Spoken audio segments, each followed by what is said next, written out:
میرے اللہ نے مردوں اور عورتوں کے لیے ایک ہی پیمانہ بنایا ہے کامیابی کا، مالدار کے لیے، غریب کے لیے، امیر کے لیے، کہ اس سر سے لے کر پاؤں تک اپنے وجود کو اللہ کی مرضی میں ڈھال دے۔ پانی کا گھونٹ اگر مل جائے تو زندگی بچے گی نہ کہ بچے گی، کہ غصے کو پی جاؤ تو تمہاری گھر کی ساری زندگی خوبصورت ہو جائے گی، بچ جائے گی۔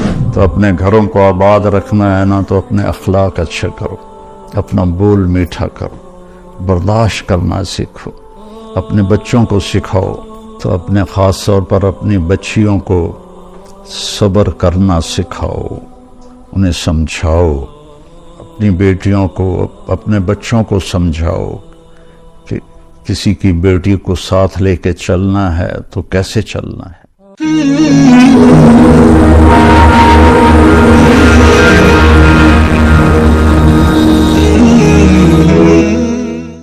جس نے ہمیں پیدا کیا ہے، جو ہمیں موت دیتا ہے، اس نے کامیابی کا کیا مفہوم بیان کیا ہے، اور آپ حیران ہوں گے کہ اس پر جو اللہ تعالیٰ کے کلام میں زور ہے، کسی مضمون پر اتنا زور نہیں ہے، حتیٰ کہ توحید، رسالت، آخرت، جنت، جہنم، اس پہ بھی اتنی طاقت سے اللہ نے بات نہیں کی جتنی اس مضمون پہ بات کی ہے کہ کامیاب کون ہے اور ناکام کون ہے۔ اس کو قرآن نے مختلف انداز میں بیان کیا ہے۔ فَمَنْ زُحْزِحَ عَنِ النَّارِ وَأُدْخِلَ الْجَنَّةَ فَقَدْ فَازَ، جو جہنم سے بچ گیا اور جنت میں چلا گیا وہ کامیاب ہے۔ ناکام کون ہے؟ قُلْ إِنَّ الْخَاسِرِينَ الَّذِينَ خَسِرُوا أَنفُسَهُمْ وَأَهْلِيهِمْ يَوْمَ الْقِيَامَةِ أَلَا ذَلِكَ هُوَ الْخُسْرَانُ الْمُبِينُ۔ قیامت کے دن جو ناکام ہوئے وہ اصل ناکام ہیں، اور وہ ناکامی کیا ہے؟ لَهُم مِّن فَوْقِهِمْ ظُلَلٌ مِّنَ النَّارِ وَمِن تَحْتِهِمْ ظُلَلٌ، ان کے اوپر بھی آگ کے پردے ہوں گے اور ان کے نیچے بھی آگ ہی آگ ہوگی۔ ذَلِكَ يُخَوَّفُ اللَّهُ بِهِ عِبَادَهُ يَا عِبَادِ فَاتَّقُونِ۔ میرے بندو، اللہ تمہیں اس ناکامی سے ڈراتا ہے، اپنے آپ کو اس سے بچا لو۔ تو ایک جگہ اللہ تعالیٰ نے، چونکہ انسان جو دیکھتا ہے نا وہ اس کا اثر لیتا، سب سے زیادہ جو انسان متاثر ہوتا ہے دیکھنے سے متاثر ہوتا ہے، اور اس کی جو میموری ہے وہ بھی دیکھنے سے ہی خراب ہوتی ہے۔ اب اندھوں کو دیکھو، ان کی اتنی زبردست میموری ہوتی ہے۔ میرے بھائی کا پوتا ہے، وہ پیدائشی نابینا ہے، صرف ہم اس کو ہاتھ لگاتے ہیں تو وہ بتا دیتا ہے کون ہے۔ وہ اپنے دادا کو کہتا ہے مٹھو دادا، اور میں ہاتھ لگاؤں تو مجھے کہتا ہے بڑے دادا۔ کوئی نوکر ہاتھ پکڑ لے تو اس کا نام بتا دیتا ہے۔ تو انسان دیکھنے سے اثر لیتا ہے، اتنی بڑی گاڑی، اتنا بڑا کاروبار، اتنا بڑا بیلنس، اتنے زیور، اور اتنے یہ، اتنے وہ، تو ایک حسرت پیدا ہوتی ہے۔ تو اللہ اس سے آگے دکھانا چاہتا ہے، وہ ہے آخرت۔ آج ہم گئے تھے عثمان خان کی قبر پر، پھر روحان خان کی قبر پر، پھر اس کے بیٹے مراد اول کی قبر پر، پھر اس کے بیٹے بایزید کی قبر پر، پھر اس بایزید کے بیٹے تو گم آ گئے تھے، تو اس کے بعد اس کے پوتے مراد ثانی کی کی قبر پر پھر وہاں خاموشی کے سوا کچھ بھی نہیں تھا، اور کیا ان کے ڈنکے بجتے تھے، اور دنیا کی سب سے بڑی حکومت کے یہ مالک تھے۔ تو اللہ تعالیٰ نے یہ بات سمجھانے کے لیے کامیاب کون ہے، ناکام کون ہے، اس کے لیے جو طرز اختیار کیا ہے، اب ہمارے ماحول میں ہے، جب ہماری بات میں ہم وزن پیدا کرنا چاہیں تو ہم قسم اٹھاتے، اللہ کی قسم، اور کہیں جب جھگڑے ہوتے ہیں تو اس میں بھی وہ قسم اٹھواتے ہیں کہ آپ قسم اٹھائیں، وہ جھوٹی بھی اٹھا دے تو اس کو چھوڑ دیتے۔ اور ہمارے پنجاب میں، ہمارے ملک میں جو کہ جھوٹ بہت بولا جاتا ہے، تو ایک اور رواج ہے کہ ہمیں اس کی قسم کا اعتبار نہیں، اس کی جگہ فلاں آدمی قسم اٹھائے تو پھر ہم مانیں گے۔ تو قسم سے وہ بات مضبوط ہو جاتی ہے، وزنی ہو جاتی ہے۔ اب اللہ تعالیٰ کو اپنی بات کو وزنی کرنے کے لیے قسم اٹھانے کی کیا ضرورت، جبکہ وہ کہہ رہا ہے وَمَنْ أَصْدَقُ مِنَ اللَّهِ قِيلًا، کہ تمہارے اللہ سے سچا کوئی ہے ہی نہیں۔ اور شروع میں ہی الف لام میم ذَلِكَ الْكِتَابُ لَا رَيْبَ فِيهِ، شک سے بالاتر ہے۔ پھر اگر اللہ قسم اٹھاتا ہے تو چونکہ ہمارے آپس میں جو ہمارا جو رواج ہے اور ہماری جو عادات ہیں اس میں ہم قسم اٹھواتے ہیں، تو اللہ نے اسی کو سامنے رکھتے ہوئے کہیں ایک قسم اٹھائی ہے وَالْعَصْرِ إِنَّ الْإِنسَانَ لَفِي خُسْرٍ، کہیں دو قسمیں اٹھائی ہیں وَالضُّحَىٰ وَاللَّيْلِ إِذَا سَجَىٰ، کہیں تین قسمیں ہیں وَاللَّيْلِ إِذَا يَغْشَىٰ وَالنَّهَارِ إِذَا تَجَلَّىٰ وَمَا خَلَقَ الذَّكَرَ وَالْأُنثَىٰ، کہیں چار قسمیں ہیں وَالسَّمَاءِ ذَاتِ الْبُرُوجِ وَالْيَوْمِ الْمَوْعُودِ وَشَاهِدٍ وَمَشْهُودٍ، کہیں پانچ قسمیں ہیں وَالْفَجْرِ وَلَيَالٍ عَشْرٍ وَالشَّفْعِ وَالْوَتْرِ وَاللَّيْلِ إِذَا يَسْرِ۔ تو مثلا آپ مجھے سمجھتے ہیں کہ میں بہت کوئی بڑا عالم ہوں اور بہت نیک آدمی ہوں، اور میں آپ کے سامنے قسمیں اٹھانا شروع کر دوں اپنی بات پر سچا ثابت کرنے کے لیے، تو آپ خود بول پڑو گے مولانا صاحب ہمیں تو ویسے ہی آپ کی بات پہ اعتماد ہے، آپ اتنی قسمیں کیوں اٹھا رہے ہیں؟ تو ایک مضمون کے کامیاب کون ہے اور ناکام کون ہے، اس پر اللہ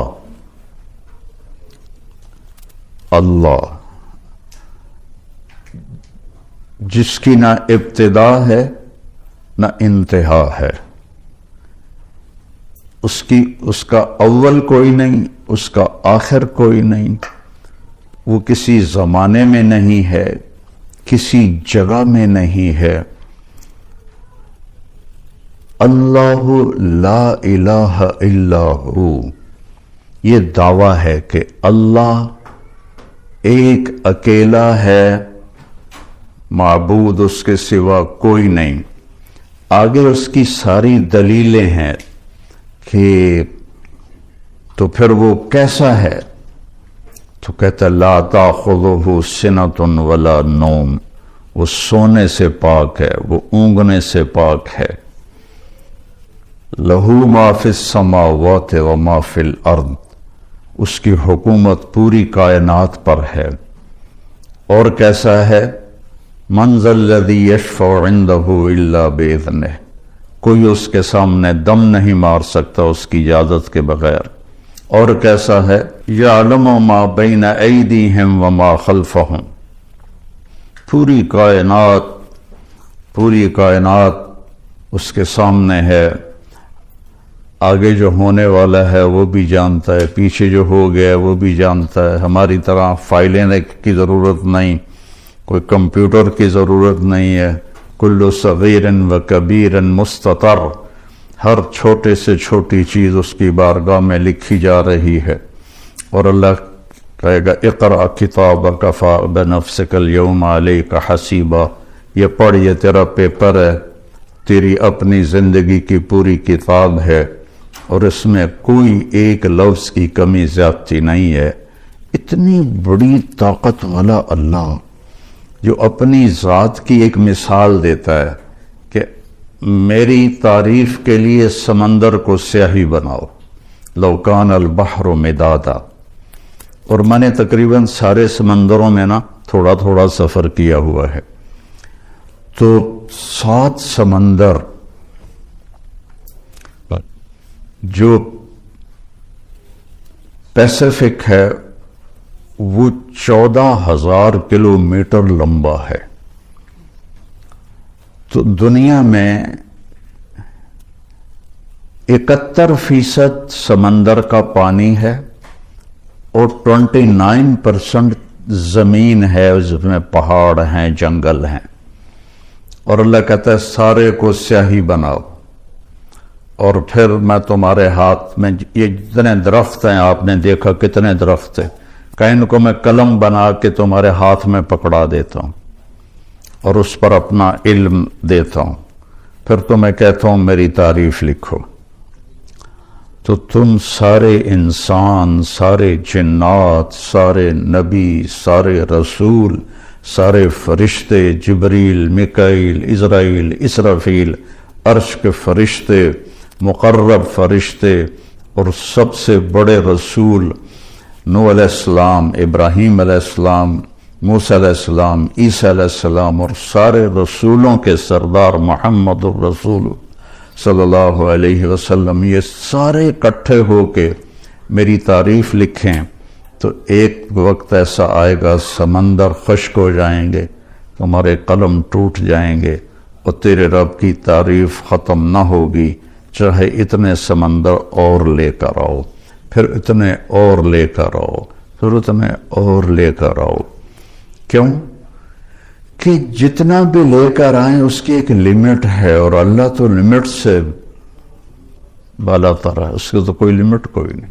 یہ واحد سفر ہے اللہ کی تلاش کا، جس کی کشش ختم نہیں ہوتی، کیونکہ جتنا اللہ کی طرف بڑھتا ہے اتنا اپنے آپ کو ادھورا محسوس کرتا ہے۔ جیسے کوئی آدمی صحرا میں سفر کر رہا ہو تو کوئی ریفرنس نہ ہو، تو وہ جتنا بھی سفر کرتا ہے وہ کہتا پتہ نہیں میں کدھر ہوں، میں کہاں پہنچا ہوں، کچھ پتہ کوئی نہیں۔ ایک چھوٹے سے صحرا میں بغیر ریفرنس کے وہ بالکل ایسے ہو جاتا ہے۔ تو اللہ کی ذات کو کس طرح کوئی بیان کرے اور کیسے کوئی بیان کرے؟ جب وہ اس کی طرف بڑھتا ہے تو کروڑوں سال کی زندگی کے بعد بھی کہتا ہے میں تو ابھی ایک قدم بھی نہیں چلا۔ اب یہ اللہ 11 قسمیں اٹھائے تو آپ کا کیا خیال ہے؟ 11 قسمیں، 10 اور 1 11 قسمیں اس پہ اٹھائے کہ کامیاب کون ہے، ناکام کون ہے، تو اس مضمون میں کتنی طاقت پیدا ہو جائے گی۔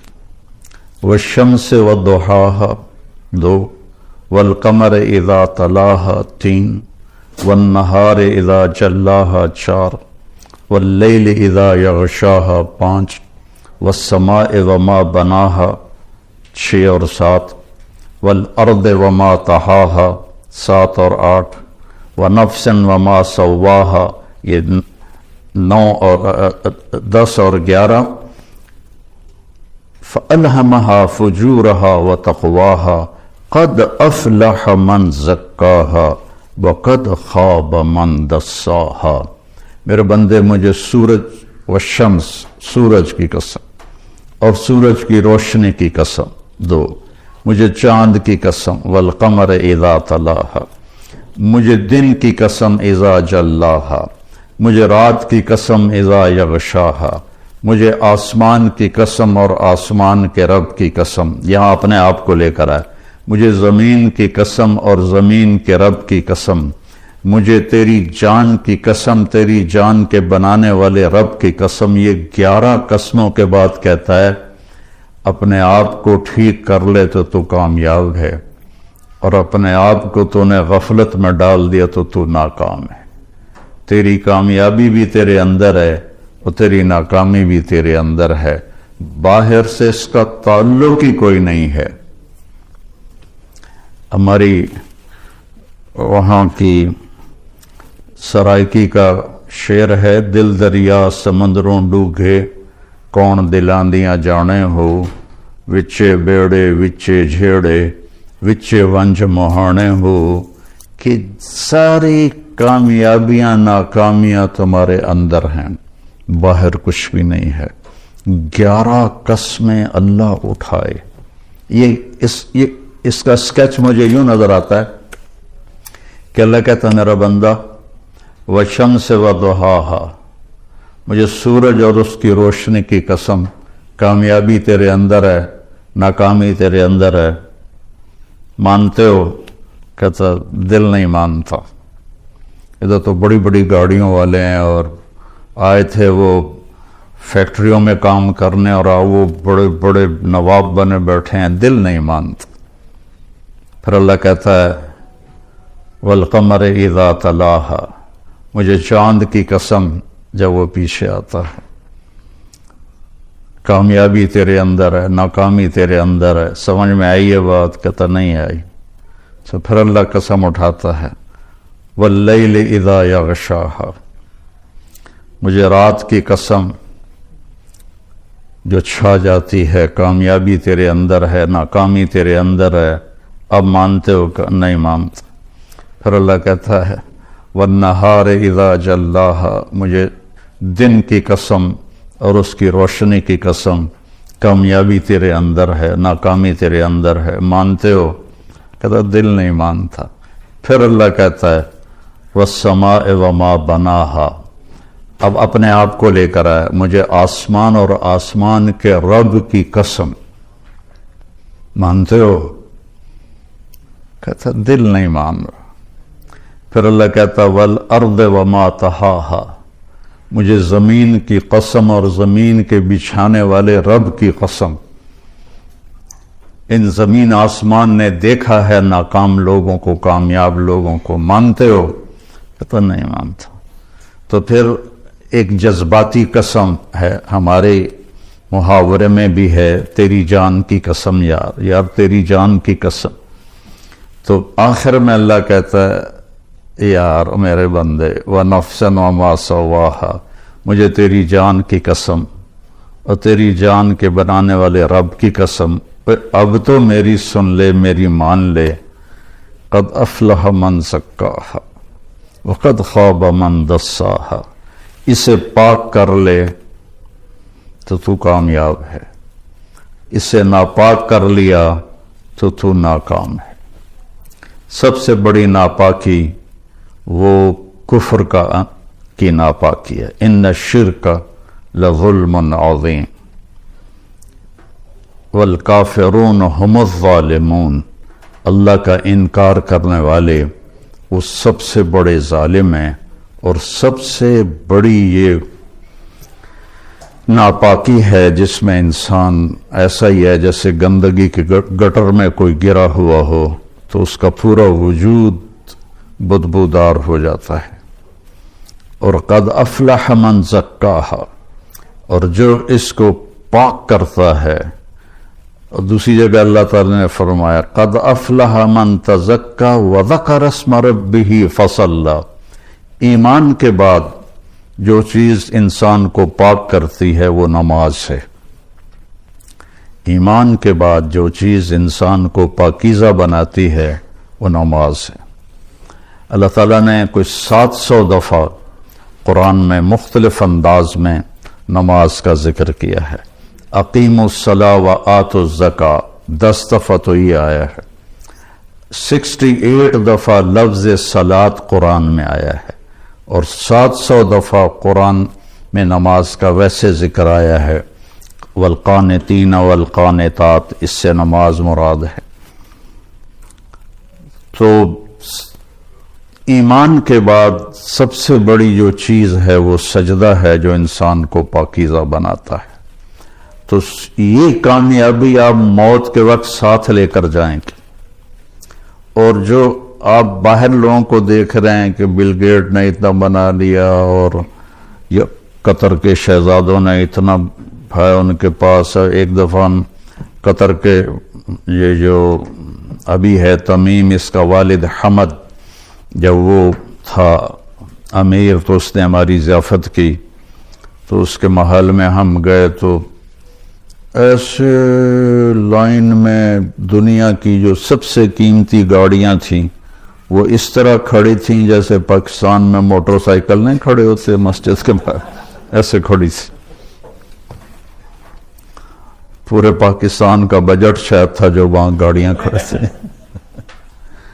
لیکن موت کے وقت وہ ایک چھوٹی سی چارپائی پہ اٹھا کے اس کو زمین میں دبا دیا جائے۔ ایک دفعہ ہماری جماعت گئی ایک گاؤں میں، تو مسجد تھی چھوٹی، تو اس کے ایک کونے میں وہ جنازے والی چارپائی پڑی تھی۔ تو ایک ساتھی کو لازمی اس پہ سونا تھا چونکہ جگہ تنگ تھی، اور سردیوں کے دن تھے، یہ بھی نہیں باہر سو جائیں، تو کوئی بھی نہیں سو رہا۔ تو میں نے کہا میں سوتا ہوں۔ میں نے بڑی دلیری دکھائی، میں سو گیا، مجھے ساری رات نیند نہیں آئی۔ میں کہا ہونے آیا اسرائیل، ہونے آیا اسرائیل۔ ساری رات میں جاگتا رہا، یہ نیند نہیں ہے۔ لیکن جس نے اپنے من کو پاکیزہ کر لیا ہے وہ تو سب کچھ اپنے ساتھ لے کے جائے گا نا، کوئی چیز اس کے پیچھے نہیں رہے گی، سب کچھ اس کے ساتھ جائے گا۔ تو جس نے اس جہان کو بنایا اور اپنی ذات سے غافل رہا تو اس کو تو مرتے ہوئے حسرت کے سوا کچھ بھی نہیں ہوگا۔ تو میرے اللہ نے مردوں اور عورتوں کے لیے ایک ہی پیمانہ بنایا ہے کامیابی کا، مالدار کے لیے، غریب کے لیے، امیر کے لیے، کہ اس سر سے لے کر پاؤں تک اپنے وجود کو اللہ کی مرضی میں ڈھال دے۔ وہ چند چیزیں ہیں، 5 نمازیں ہیں، اس میں غفلت نہ ہو، کبھی قضا ہو جائے تو سونے سے پہلے پڑھ لے۔ سال کے بعد روزے آتے ہیں جو ہماری پورے باڈی کی اوور آلنگ کر دیتے ہیں، اور اس کے بعد پھر نوافل ہیں، وہ اللہ نے آپ سے مانگے نہیں۔ ٹوٹل جو اللہ نے ہم سے حساب لینا ہے وہ 17 رکعات ہیں، جو فرض کی 17 رکعات ہیں، 2 فجر کے، 4 ظہر کے، 4 عصر کے، 3 مغرب کے اور 4 عشاء کے، ان 17 رکعات کا حساب ہے۔ باقی ہے اضافہ، کہ جب کسی کی نماز قیامت کے دن تھوڑی ہو جائے گی تو اللہ فرمائے گا دیکھو نفل ہیں، تو وہ نفل ہوں گے تو اس سے وہ کمی اس کی وہ پوری کر دی جائے گی۔ تو اس لیے میرے نبی نے 12 نوافل مستقل ساری زندگی پڑھے، سفر کے علاوہ گھر پر، جن کو ہم سنت موقدہ کہتے، اور ایک آپ نے اشراق کے 2 نفل ساری زندگی پڑھے، اور ایک تہجد آپ نے ساری زندگی پڑھی، اور 11 رکعات۔ اپنی امت پہ مشقت کو نہیں ڈالا، 11 رکعات۔ عبادت کی کثرت مطلوب نہیں ہے، اچھے اخلاق اور لوگوں کی خدمت و محبت اور ان کے لیے خیر خواہی یہ مطلوب ہے۔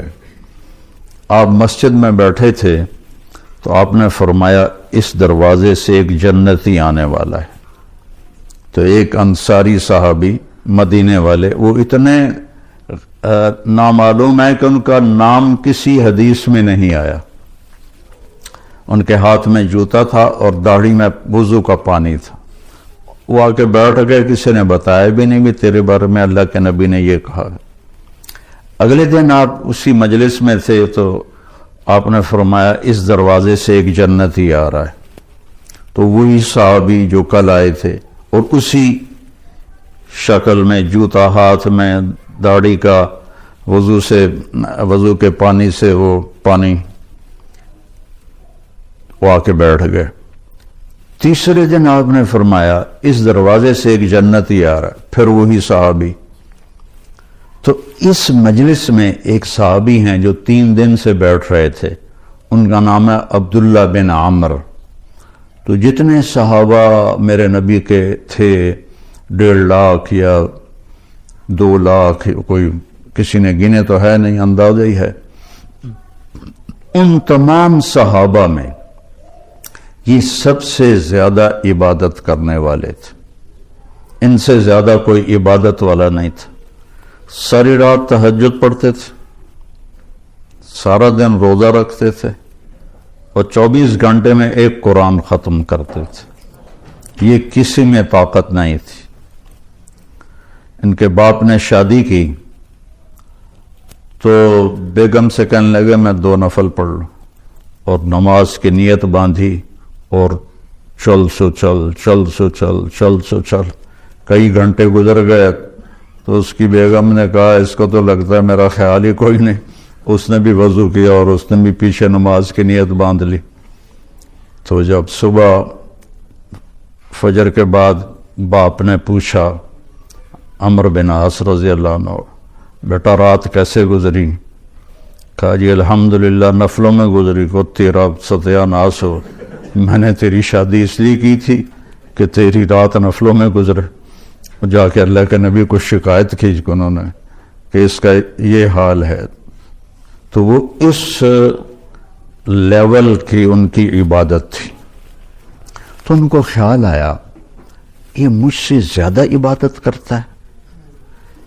24 گھنٹے تو سارے میں نے فل کیے ہوئے ہیں، تو اس کے 25 گھنٹے تو میں دیکھوں گا یہ کیا کرتا ہے.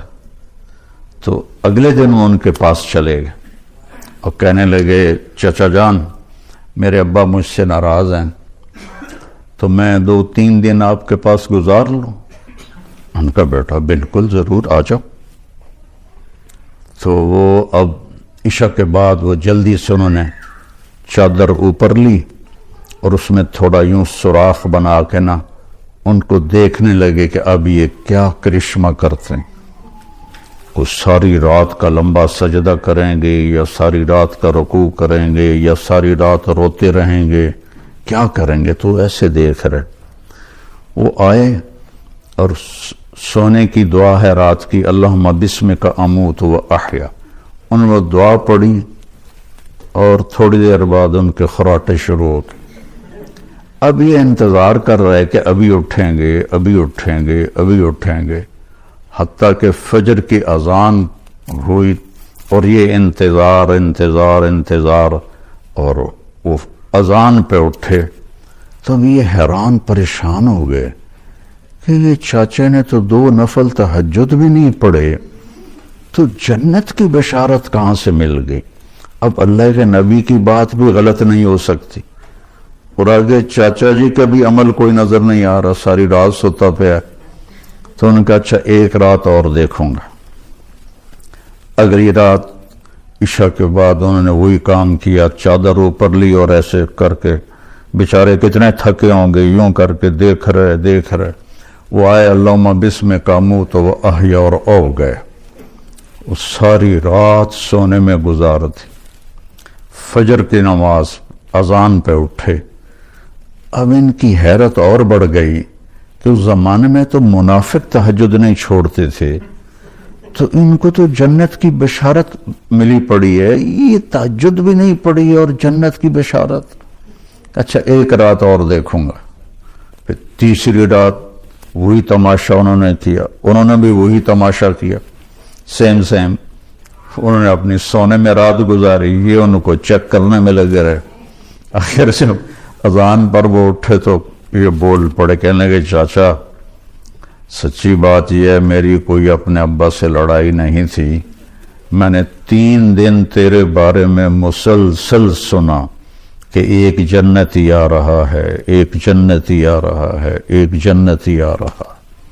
اللہ کے نبی نے تیرے بارے میں فرمایا، تو میں دیکھنے آیا تھا کہ آپ کیا کرتے ہیں، تو آپ تو ساری رات سوتے رہتے ہیں، تو یہ کیا چکر ہے؟ اللہ کے نبی کی بات بھی غلط نہیں ہو سکتی، وہ تیرے پاس پلے بھی کچھ نہیں ہے، جس کو وہ سمجھ رہے تھے کہ کچھ بندگی عبادت۔ کہنے لگے بھتیجے یہی ہے جو تو نے دیکھا ہے، اور میرے پاس کچھ بھی نہیں ہے۔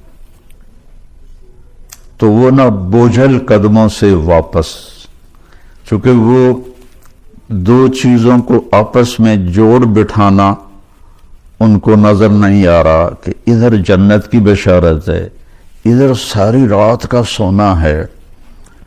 جب میں نے پہلے بتایا کہ اس زمانے میں تو منافق تہجد نہیں چھوڑتے تھے کہ پتہ نہ چل جائے، تو یہ ساری رات سو کے یہ کیسے جنت کیسے مل گئی؟ جب وہ دروازے تک پہنچے نا تو کہنے لگے بھتیجے ادھر آؤ، تو میں اندر کی بات بتاؤں؟ تو انہوں نے کہا یہ بتائیں۔ تو کہنے لگے یہ جو دل ہے نا، اس میں کسی کی نفرت کوئی نہیں، اس دل میں کسی کی نفرت کوئی نہیں، اور مجھے کسی سے حسد کوئی نہیں ہے۔ اللہ جب کسی کو کوئی نعمت دیتا ہے تو مجھے کبھی حسد نہیں ہوا، اور اس زبان سے میں نے کبھی کسی کو تکلیف نہیں پہنچائی۔ تو وہ ایسے کھڑے تھے نا، تو ان کا جو حدیث میں تو یہ ایکشن نہیں ہے، لیکن تھوڑا عربی سے مناسبت کی وجہ سے جو ان کا جو باڈی ریئیکشن ہوا وہ میں آپ کو دکھانا چاہتا ہوں۔ تو وہ کہنے لگے ہوا ہوا، اچھلے اگو یہ پھٹا تھوڑا ہے نہیں تو میں ڈہ نہ پاؤں، تو کہنے لگے ہوا ہوا، کہنے یہی ہے یہی ہے، اور آگے کہنے لگے یہ ہمارے بس میں نہیں ہے۔ تو اللہ کے بندوں سے دل صاف رکھنا۔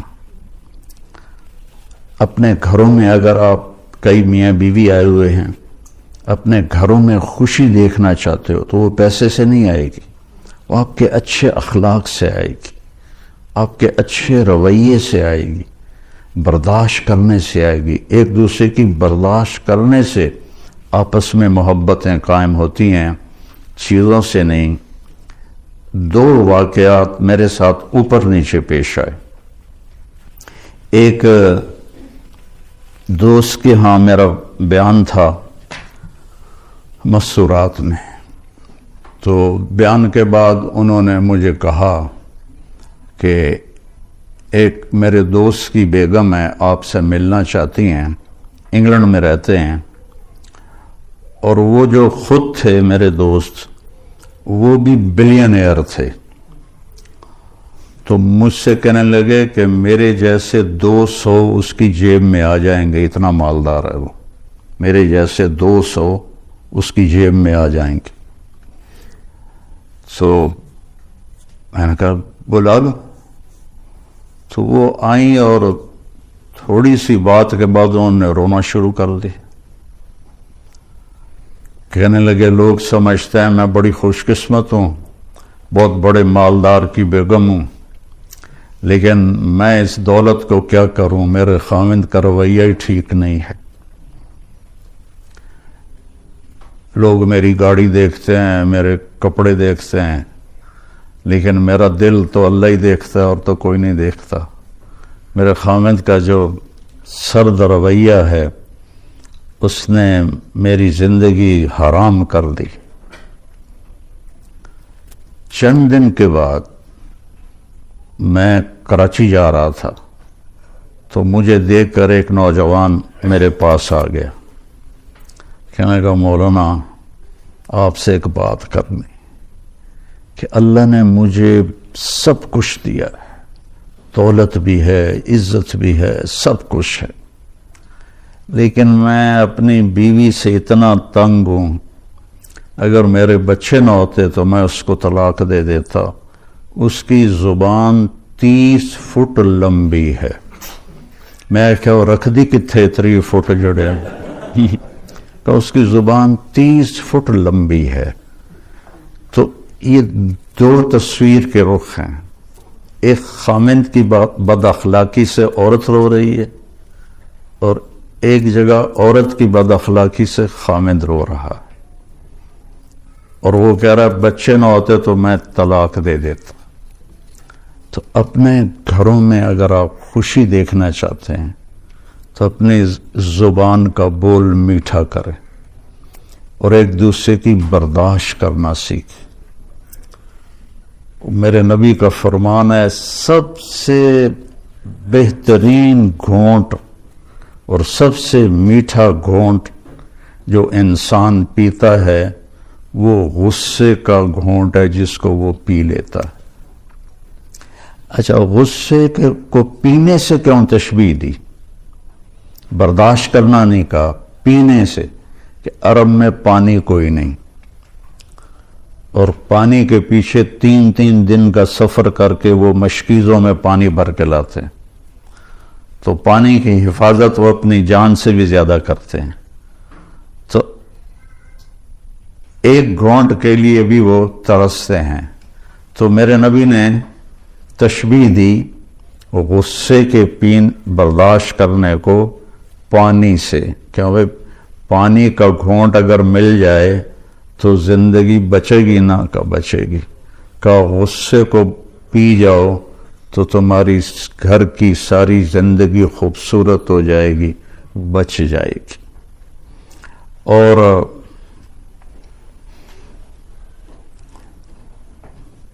ایک صحابی آئے، یا رسول اللہ من اسلام، اسلام کیا ہے؟ آپ نے فرمایا اچھے اخلاق۔ وہ دیہاتی تھا، یہاں سے اٹھا اور ادھر آ کے بیٹھ گیا۔ یا رسول اللہ مت دین، دین کیا ہے؟ آپ نے کہا اچھے اخلاق۔ وہ ادھر سے اٹھا اور ادھر آ کے بیٹھ گیا۔ یا رسول اللہ دین کیا ہے؟ آپ نے کہا اچھے اخلاق۔ وہ ادھر سے اٹھ کے پیچھے جا بیٹھا۔ یا رسول اللہ دین کیا ہے؟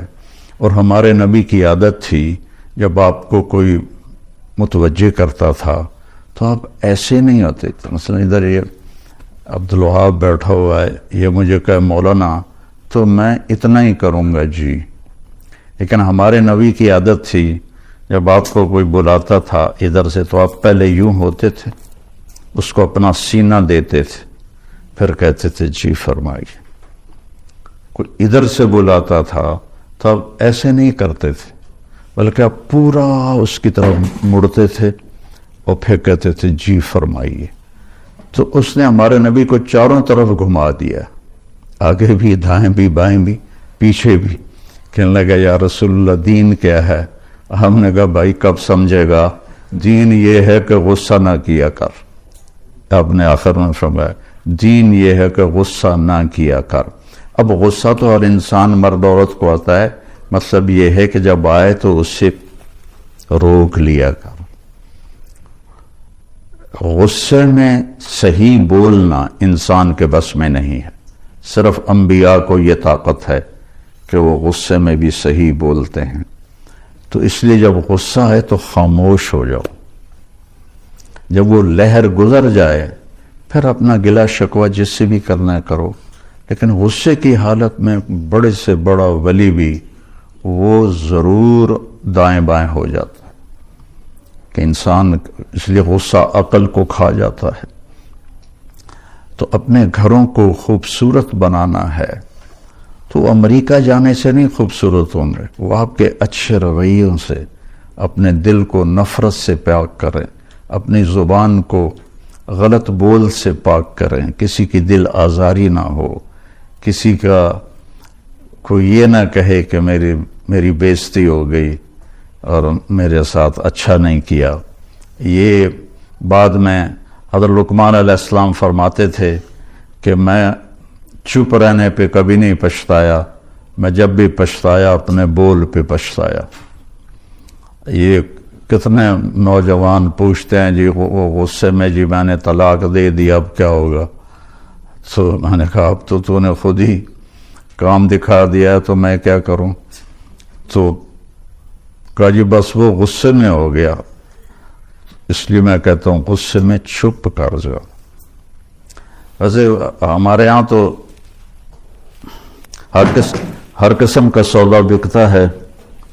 ایک صحیح واقعہ سنا رہا ہوں۔ ایک نوجوان آیا مولوی صاحب کے پاس، جی میں نے بیوی کو 3 طلاق دے دی ہے تو کیا مسئلہ ہے؟ ان کا وہ ختم ہو گیا کام موجاں کر۔ اس نے کہا جی کوئی میرے واسطے رستہ کڈو، کوئی رستہ نہیں۔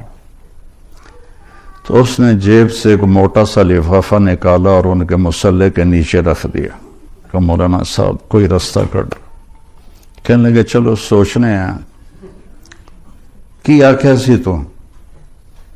کہ جی میں آخیا سی 3 طلاق، کہ الحمدللہ نہیں ہوئی۔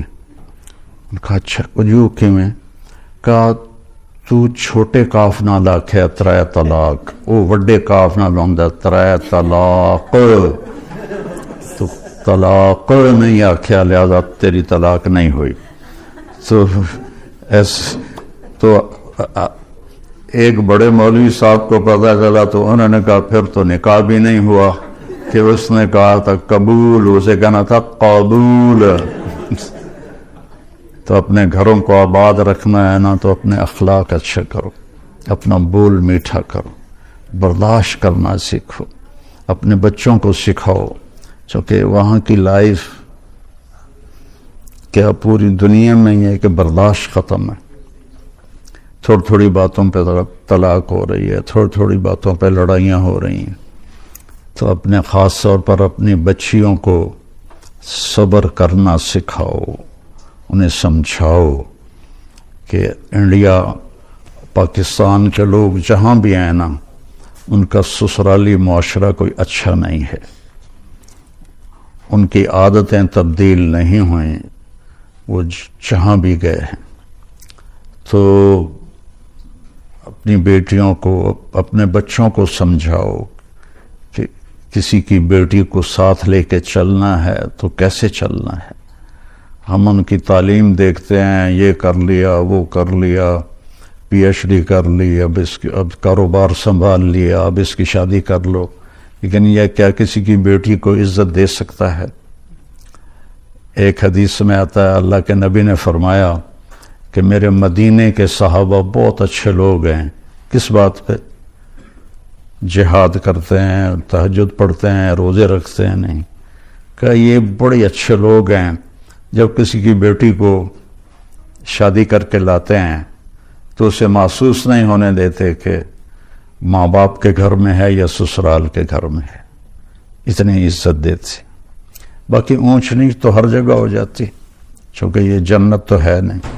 ایک دفعہ آپ تشریف لائے حضرت فاطمہ کے گھر تو وہ اداس بیٹھی تھی، تو آپ نے فرمایا کیا ہوا، اداس کیوں ہو؟ کہا جی میرا علی کا جھگڑا ہو گیا۔